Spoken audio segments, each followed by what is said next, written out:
আসিফ মাহমুদ সজীব ভুইয়া উপস্থিত ছিলেন। বাংলাদেশ খেলাফত মজলিসের মহাসচিব মাওলানা জালাল উদ্দিন উনি উপস্থিত ছিলেন। এরপরে নিজাম ইসলামী পার্টির সিনিয়র নায়েবে আমির আব্দুল মাজেদ আতাহারি,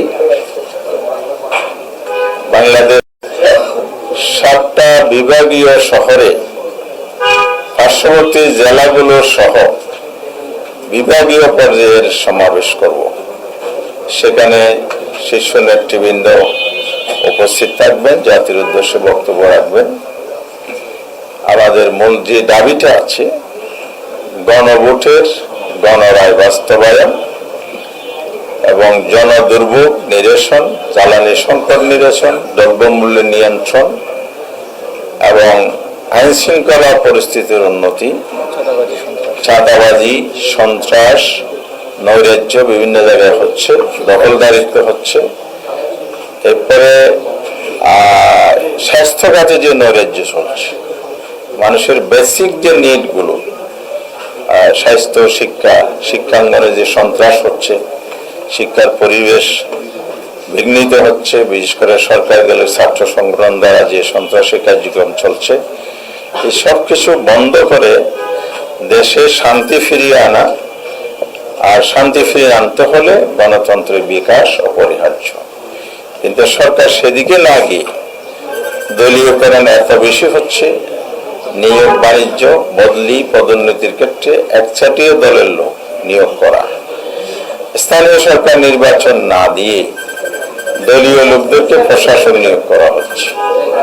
এই সব কিছুর বিরুদ্ধে আমরা জনমত গঠনেরও কর্মসূচি নিয়েছি, রাজপথের বিক্ষোভ, সমাবেশ, গণমিছিলের কর্মসূচি নিয়েছি, পর্যায়ক্রমে সেগুলো পালন হচ্ছে। আমরা আজকের বৈঠকে পরবর্তী যে কর্মসূচি ঠিক করেছি, শীর্ষ বৈঠক থেকেই সেটা সিদ্ধান্ত ছিল, শিডিউলটা আজকে আমরা প্রণয়ন করেছি। সেই শিডিউল অনুযায়ী আমরা এই যে দাবি, গণভোটের রায় বাস্তবায়ন, সরকার শুরুতেই যেই ন্যাক্কারজনক ঘটনাটা ঘটিয়েছে,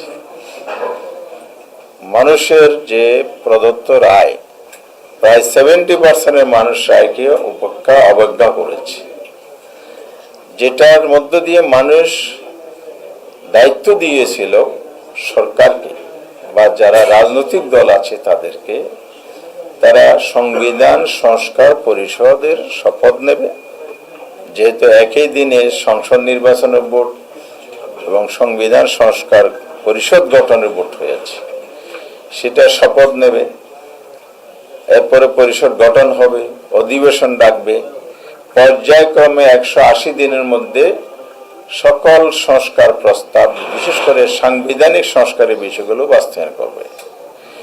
সরকারি দল নির্বাচনের আগে সেই প্রতিশ্রুতি দিলেও, জনগণের কাছে প্রকাশ্যে ভোট চাইলেও, আবার টোটাল মেজরিটির যে তাদের সমর্থনের কথা তারা বলে, দাবি করে তারা, সেটার জোরে জনগণের এই মতকে উপেক্ষা করেছে।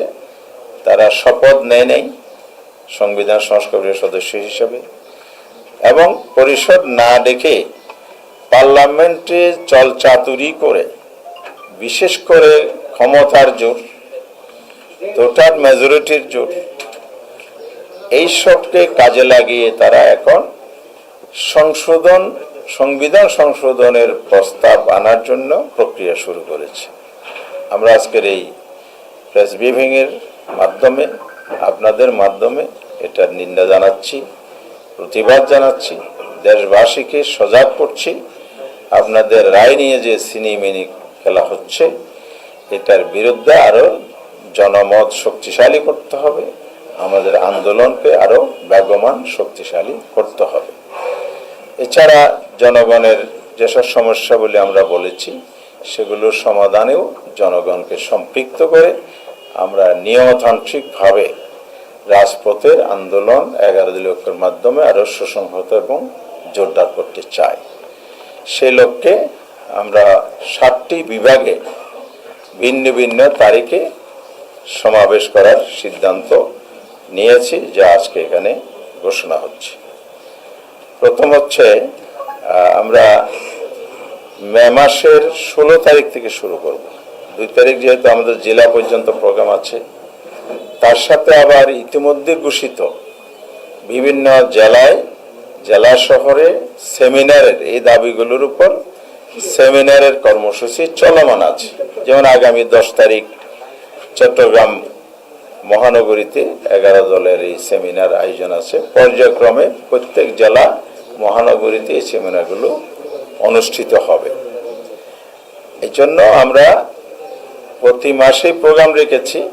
সামনে যেহেতু একটা ঈদ আছে, ঈদের আগে আমরা একটির বেশি প্রোগ্রাম নিতে পারছি না, মানুষ কেনাকাটা নিয়ে ব্যস্ত হয়ে যাবে। এই জন্য 16 মে আমরা রাজশাহীতেই বিভাগীয় সমাবেশটা করব। এরপরে ঈদের ছুটি একটা দীর্ঘ সময় থাকে, সেটা বিবেচনায় এনে আমরা 13 জুন চট্টগ্রামে বিভাগীয় সমাবেশ করব ইনশাআল্লাহ। এরপরে 20 জুন আমরা খুলনাতে বিভাগীয় সমাবেশের প্রোগ্রাম ঠিক করেছি। 27 জুন আমরা ময়মনসিংহতে বিভাগীয় সমাবেশ নির্ধারণ করেছি। এরপরে 11 জুলাই রংপুর বিভাগীয় সমাবেশ, 18 জুলাই বরিশাল বিভাগীয় সমাবেশ, 25 জুলাই সিলেটে বিভাগীয় সমাবেশ করা হবে। এই সমাবেশগুলোতে ওই সিটি কর্পোরেশন, বিভাগীয় শহর, এছাড়া আশপাশে যত জেলা আছে প্রত্যেক জেলাকে সম্পৃক্ত করে ব্যাপক লোকদের এখানে সম্পৃক্ত করা, সমাগম করা, সমাবেশকে একটা বিশাল মহাসমাবেশে রূপান্তর করার সিদ্ধান্ত নিয়ে আমরা অগ্রসর হচ্ছি। এরপরে আমরা আরো দুটো সিদ্ধান্ত নিয়েছি। একটা হলো আমরা জেলা পর্যায়ে লিয়াজু কমিটি গঠন এবং তার জন্য আমাদের যেমন বিভাগীয় সমাবেশের নেতৃত্ব যাবে, আবার লিয়াজু কমিটিও নেতৃবৃন্দ আবার কেন্দ্রীয় নেতৃবৃন্দ সহ সমন্বয় করে আমরা জেলা ভিত্তিক একটা সফর প্রোগ্রাম আমরা রেখেছি। নেতৃবৃন্দের সফর, লিয়াজু কমিটি গঠন, নির্বাচনী আন্দোলনের কার্যক্রম আরো শক্তিশালী করার জন্য মাঠ পর্যায়ে আরো পরিকল্পিত কাজ করার জন্য আমরা পদক্ষেপ নিয়েছি। তার সাথে প্রত্যেক জেলায়, মহানগরী, রাজধানী ঢাকা সহ বিভিন্ন পেশাজীবী আছে, সিভিল সোসাইটির প্রতিনিধি আছে, নাগরিক প্রতিনিধি আছে, তাদের সাথে আমরা মত বিনিময় প্রোগ্রাম রেখেছি। ঢাকায় বাজেট সংসদ হবে সামনে জুন মাসে, তার প্রতিক্রিয়ায় প্রোগ্রাম আসবে।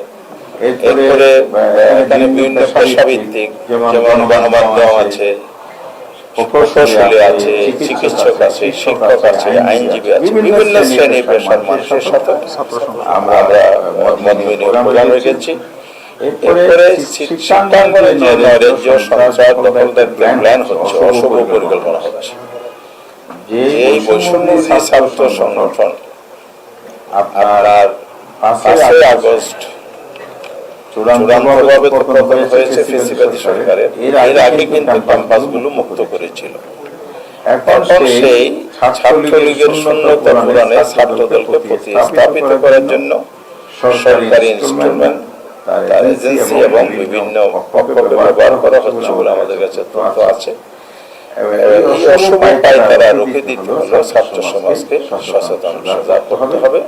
তার জন্য আমরা ছাত্রদের সাথে একটা মত বিনিময়ের পদক্ষেপ এখানে গ্রহণ করেছি।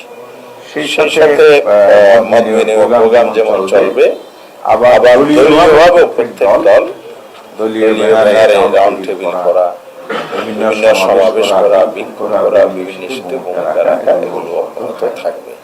তো মোটামুটি হচ্ছে আমাদের পরবর্তী কর্মসূচি। সবশেষে আমরা আগামী অক্টোবরের দিকে একটু রেনি সিজন কেটে উঠবে, রাজধানীতে একটা মহাসমাবেশের ডাক দেবো। ঢাকামুখী আমরা গণসমাবেশ করবো। এভাবেই আমরা একটা চিন্তা ভাবনা করে আজকে প্রোগ্রাম শেষ করেছি। প্রোগ্রামের আজকে ব্রিফিং। সবাইকে ধন্যবাদ। জি।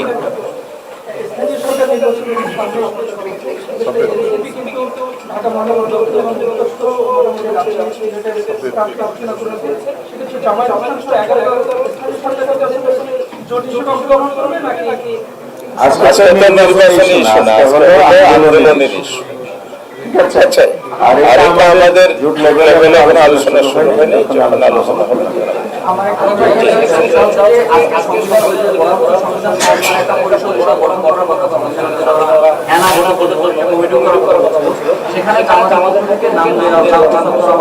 আপনি অনেক খেয়াল করেন নাই, আমার স্পষ্ট বলেছি গণভোটের রায় বাস্তবায়নে হচ্ছে সরকারের দায়িত্ব। সংবিধান সংসদে এটা রুটিন ওয়ার্ক, কখন কি করবে, এটার জন্য আবার কমিটি গঠন, এই প্রক্রিয়ায় আমরা যাব কিনা সেটাতে আগে আমাদের অবস্থান আমরা ক্লিয়ার করেছি। কেন আমরা তো সংস্কার চাই, সংস্কারের জন্য তো মানুষ ভোট দিয়েছে। এখানে চলচাতুরি করে অন্যদিকে ডাইভার্ট করার কোনো সুযোগ নেই। জি, আপনারা কি মানে আপনারা বলছেন যে বিভিন্ন জেলা পর্যায়ে এবং বিভিন্ন পর্যায়ে আপনাদের যে সংগঠনের যে কাজগুলো আছে সেইটার সাথেই কি আপনারা আন্দোলন কি রাজপথে করবেন নাকি ওখান থেকে কোনো ঠিকানা দিয়ে সেই আন্দোলনে যেতে চাচ্ছেন? আমরা তো রাজপথের কর্মসূচি ডিক্লেয়ার করেছি, রাজপথে তো আছি এবং রাজপথেই সমাধান করতে হবে। কারণ পার্লামেন্টে সরকার যদি উদ্যোগ না নেয় তাহলে এটা পার্লামেন্টের সমাধান হওয়া কঠিন হয়ে যাচ্ছে। সরকার এগিয়ে আসলে এটা সহজ ছিল। সরকার যদি বিরোধী দলকে রাজপথে ঠেলে দিচ্ছে এবং বিরোধী দল তো জনগণের কাছে আসা ছাড়া আর কোনো রাস্তা নাই, সেই জন্য আমরা রাজপথে আছি, থাকবো ইনশাআল্লাহ। হ্যাঁ, ধন্যবাদ। নামাজ তো 101টা।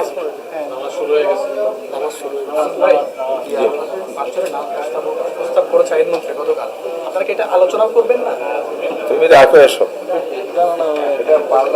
এগুলো বলে দিছি, এক কথা 2বার বলছি।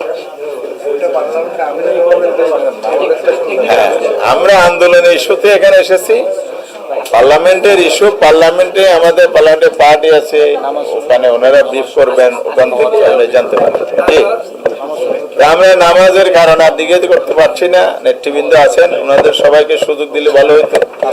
নামাজের কারণে তো ব্যাহত হয়ে যাচ্ছে। তো সবাইকে ধন্যবাদ।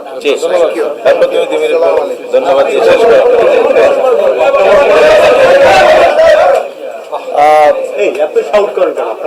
ইতিমধ্যে আপনারা জেনেছেন যে আমাদের কর্মসূচি কি কি বিষয় নিয়ে এবং কোন কোন তারিখে আমরা সারা দেশে বিভাগীয় সমাবেশের মাধ্যমে গণভোটের গণরায় বাস্তবায়নের পক্ষে জনমত গঠন এবং আমাদের যেই রাজপথের আন্দোলন সেটা চলমান থাকবে। সামনের দিনে আমরা বিশ্বাস করি যে একই সাথে সংসদে আমাদের প্রতিনিধিদের কণ্ঠ এবং রাজপথে আমাদের আন্দোলন জনগণকে সাথে নিয়ে আরো বেগবান হবে এবং এক্ষেত্রে আমরা সারা দেশবাসীর সমর্থন, সহযোগিতা এবং অংশগ্রহণ প্রত্যাশা করছি এবং কামনা করছি। সবাইকে ধন্যবাদ। আসসালামু আলাইকুম।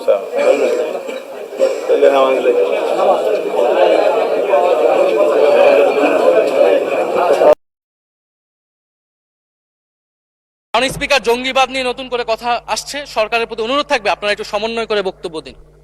স্বরাষ্ট্রমন্ত্রী